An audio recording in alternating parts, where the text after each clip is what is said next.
sitten Esa Haikonen Toholammilta suorittamassa ensimmäistä vetoa. 20 metrin raja siinä pikkuhiljaa rikkoutuu, eli hän jatkaa tuota vetoa. Jos tuo veto keskeytetään ennen tuota 20 metrin viivaa, niin sen hän saa sitten uusia. 30 metriä, 40 metriä. Esa Haikonen vetää erittäin hienosti. Hän on Toholammin kavereita. Ja International on tuo hänen traktorinsa ja 885 XL näyttää olevan tuossa tuo tyyppi, vaikka täällä lähtöluettelossa puhutaan 685.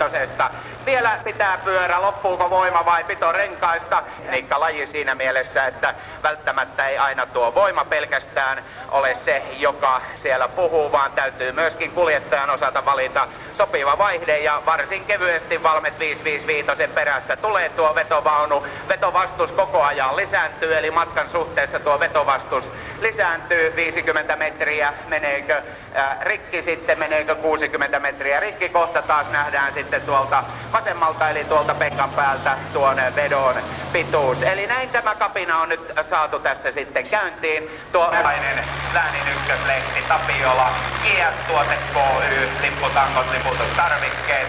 Ja sitten Kills edullisesti muotia naiselle ja miehelle tehtaan myymälästä, kun siellä on sitten veto jo alkanut. Eli siellä vetää Harri Vittala Kauhajoelta. Massey Ferguson 178 on tuo hänen traktorinsa, eli hän sieltä on tuomassa tuolta lavettia yli 50 metrin. Meneekö kuinka paljon yli 50 metrin? Siinä etupää ilmassa vielä liikkuu ja mustasavupöllyä ja sitten sieltä lähdetään rajusti ja nyt mennään sitten jo viittavaille ohi tuon vetoalueen, eli viittavaille, ettei siellä kukkaistutukset lähde, ja Markku Salmela potkii lisää tavaraa tuonne koneeseen, eli tuollainen päälle 70 metriä. Siinä tultiin laidasta laitaa viittavaille, ettei tuossa kaltevalla pinnalla tuo traktori karannut tuosta viivoituksen ulkopuolelle, eli tämä vetoaluehan on määrätty levyinen, ja jos sitten ylittää tuon valkoisen viivan, niin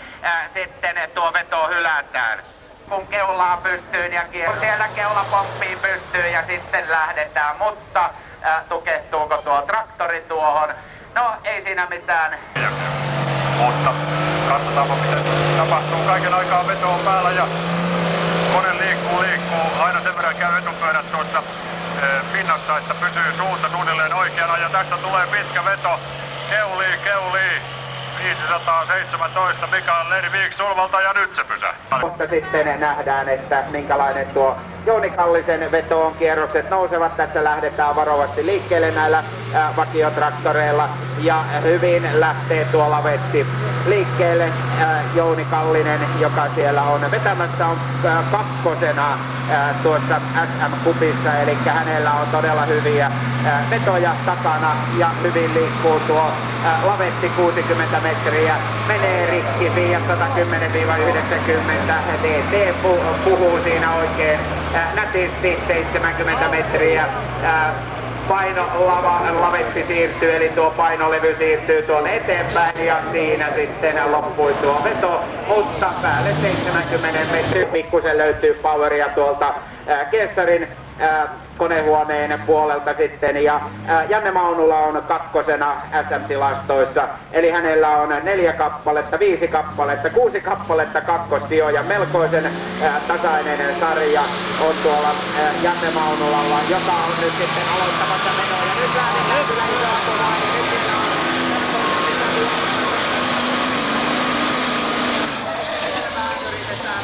ja nyt siinä tuli sitten ilmeisesti vähän ässäkkää tuossa hommassa, eli oltiin kyllä menossa todella hienosti, mutta siinä sitten mikä on tuo tilanne, no se nähdään sitten hetken kuluttua. 70 moottori, hevosvoimia riittävästi, 3 turboa, eli siellä on taas mustaa savua kyllä ilmassa ja sitten lähdetään isoa kovaa. Siellä joutuu jarruilla ohjaamaan tai sitten pitäisi olla peräisin tuossa traktorissa, ja nyt hänelle tuli sitten ongelmia tuon traktorin kanssa, eli melkoisen harmaa savupöllyä tuolta, aivan niin kuin siellä olisi vedet, ja tuolla komealla sarjalla 5 ykkössijaa, 1 kolmossijaa. Kierrokset nousevat, musta savu taas tuonne Jurvan taivaalle, ja sitten lähdetään isoa kovaa viemään tuolta, ja nyt näyttää kyllä perätyskortti täyden 100 metriä. Onko ensimmäinen täysiveto? Mittavaille todella upeaa. Elikkä oliko se täysiveto?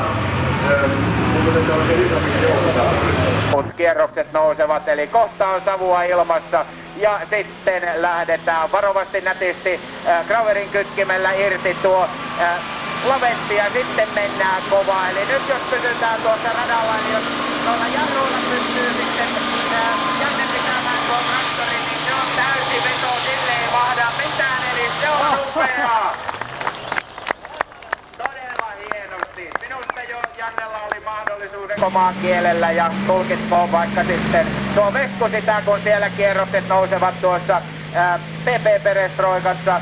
Pertti Mattila on siellä lähdössä tuohon ensimmäiseen vetoonsa. Tuleeko siinä sitten täysi veto? Siellä tulta lentää pakoputkista, kun mennään tuolla radalla ja nyt rupeaa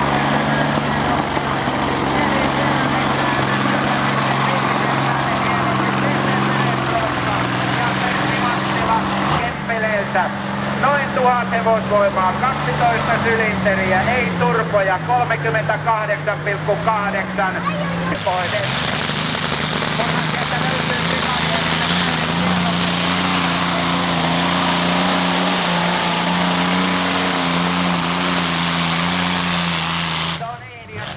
Täysiveto, ei siinä mitään, 3000 hevosvoimaa, 27 litraa Allisonin kone.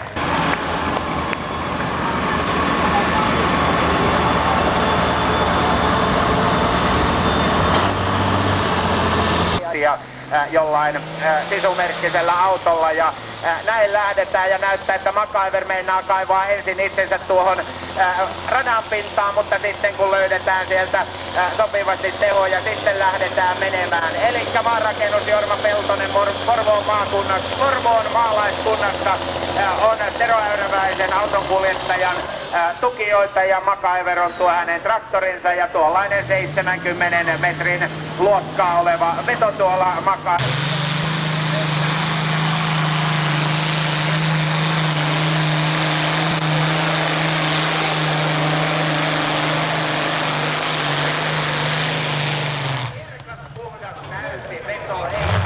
Rungossa ja moottorissa ja tätä traktoria voi käyttää ainoastaan minuutin kerrallaan.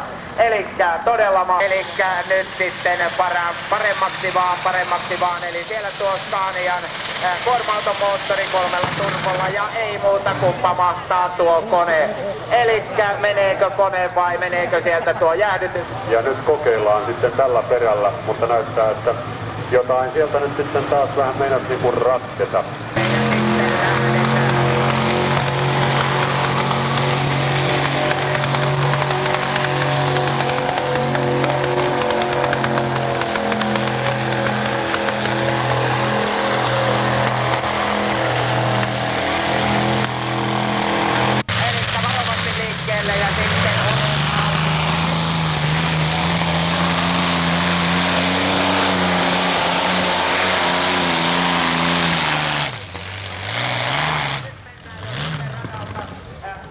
Mahtavat, reippaat, kannustavat aplodit Mikael Krinkilälle, joka pohjasti tällä kertaa brigadierin 9252 kerrottiin tuolla. Niin poispäin ja kohta lähdetään, eli kohta on taas sitten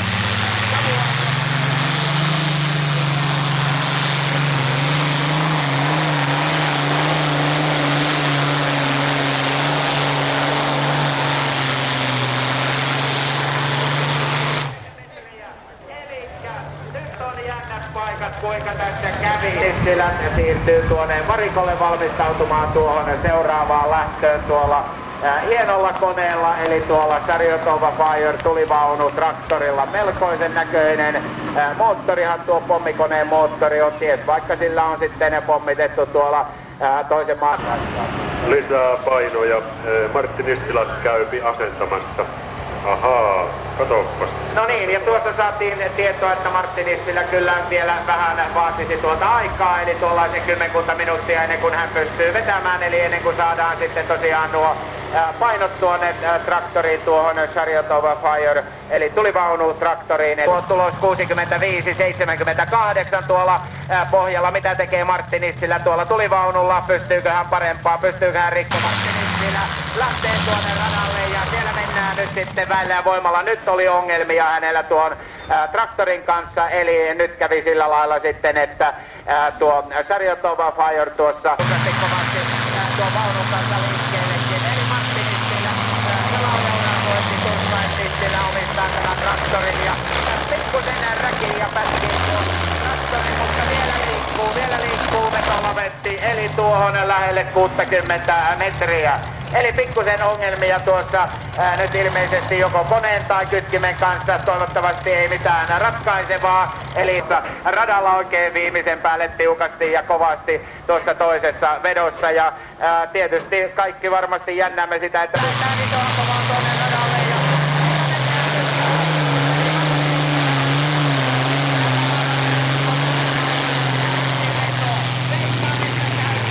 Ja kyllä. Eli Martti Nissilä päätti tämän kilpailun. Tästä siirrymme pikkuhiljaa tuonne ajoneuvo-osastolle ja autot lähtevät liikkeelle. Tiedätkö Markku, koska on seuraava osakilpailu, tuo viimeinen muuten 8? Se oli pari viikon päästä. Se on kuukauden päästä ja hetkinen nyt paikka on minulla täällä jossain papereissa. Kuukauden päästä on tuo viimeinen osakilpailu, jolloin sitten joidenkin luokkien kohdalla on vähän ratkaisun makua ja nyt minä onneton